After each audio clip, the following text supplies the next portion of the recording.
Olá pessoal, hoje eu trago vocês para passear na Hora H, no estúdio de um designer muito conceituado no meio cristão.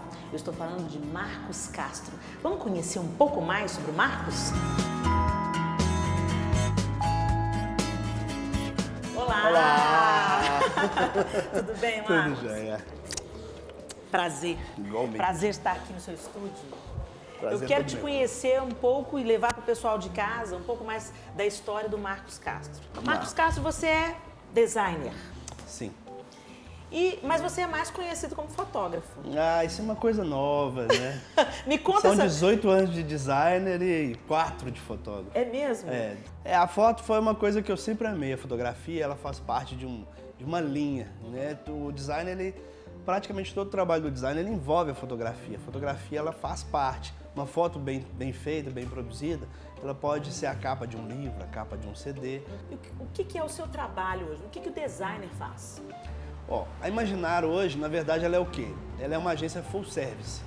Eu tenho uma bagagem de 18 anos de experiência, onde eu passei por agências de design, publicidade, empresa de fotolito, gráfica, praticamente quase todo o processo eu já me envolvi com ele.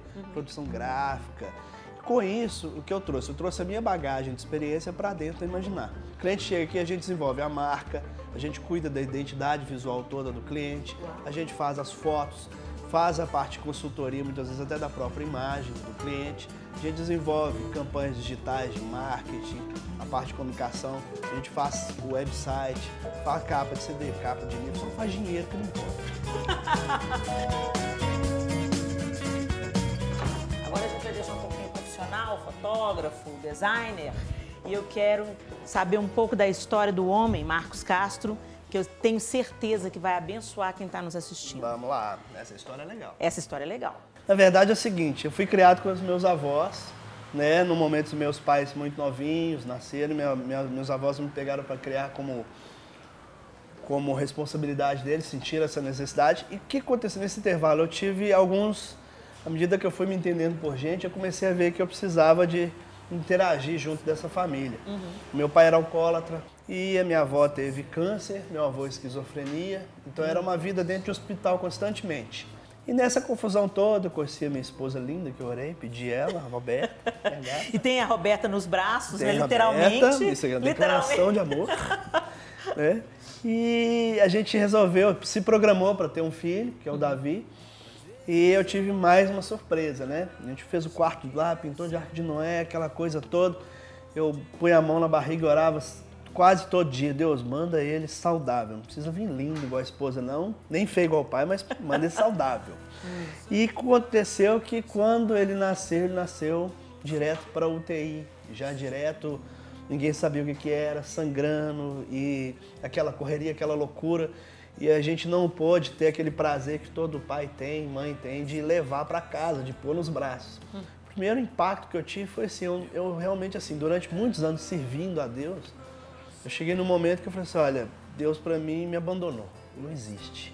E eu tive durante 3 dias eu praticamente assim, eu chorava, entrava pro banheiro, fechava, ficava horas ali assim, sem entender por que Deus tinha permitido aquilo, chorava e eu me revoltei, eu assim, Deus, eu não quero saber mais de Deus, eu não quero saber de igreja, de ministério, de envolvimento, isso tudo para mim não tem sentido.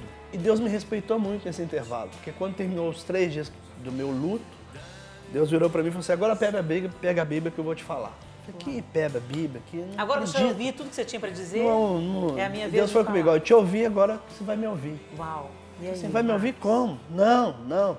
Pega a Bíblia. Eu vou te falar. Eu estava sentado na cama assim.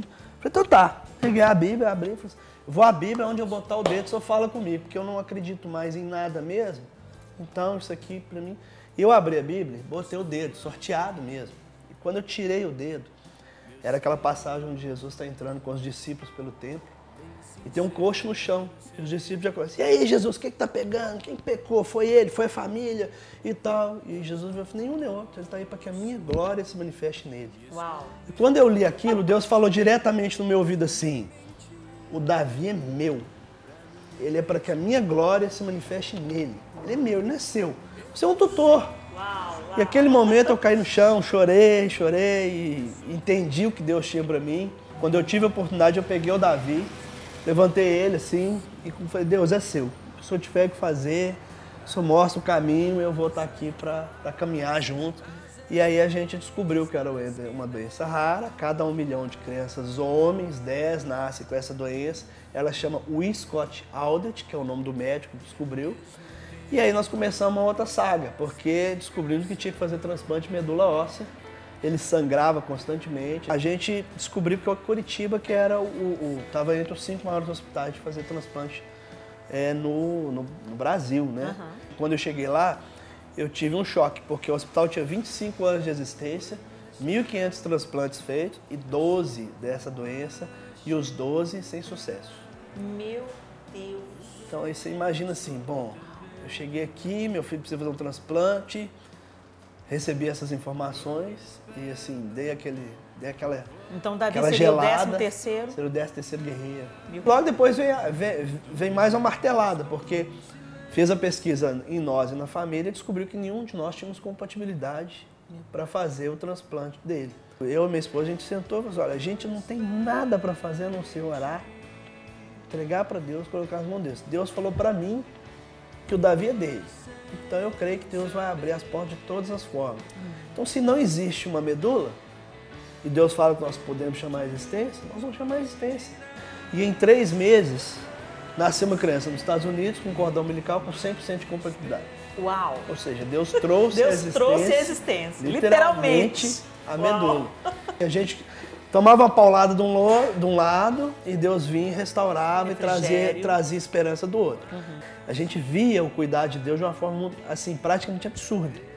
Primeiro dia, eu entrei e tal, ele está lá no bercinho, colocaram catéter, medicação e tudo, acompanhando.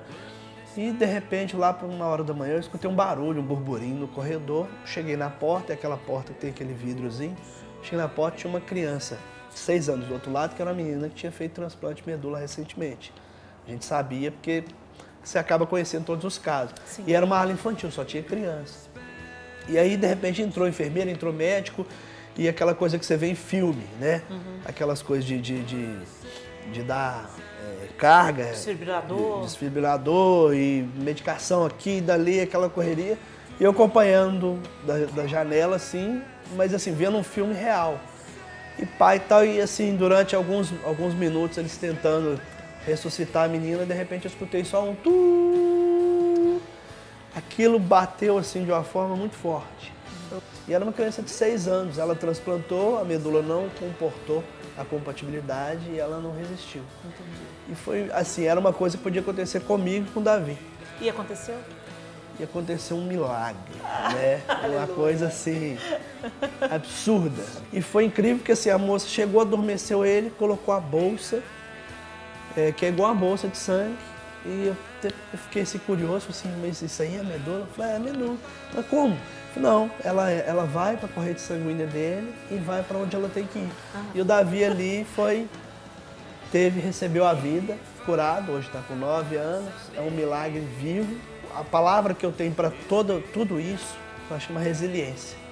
A resiliência é quando você pega o metal, leva a alta temperatura, ele resiste, você volta com ele continua na mesma condição. Uhum. E nós conseguimos estar aí hoje firmes, fortes, crendo que Deus ele pode mudar, reverter o quadro de qualquer pessoa. Deus é o Deus do impossível. Deus está acima de qualquer problema, de qualquer doença, de qualquer situação que você possa ter. Então eu posso dizer pela minha experiência que Deus pode fazer algo sobrenatural na sua vida. Creia nisso. Eu tenho essa autoridade hoje para dizer que Deus ele pode trazer não só a esperança, como a cura, como a vida, e pode mudar a sua sorte, mudar a sua vida. Ele é um Deus vivo, poderoso, que mudou a minha vida, a vida do meu filho, a vida da minha família. Amém. Deus te abençoe. E diante disso, né, pessoal, a gente termina Na Hora H por aqui, na esperança de que esse testemunho de fé encoraje o seu coração. Que essa história tenha impactado o seu coração e movido o seu coração em direção a crer, não importam as suas circunstâncias. A gente volta no próximo Na Hora H.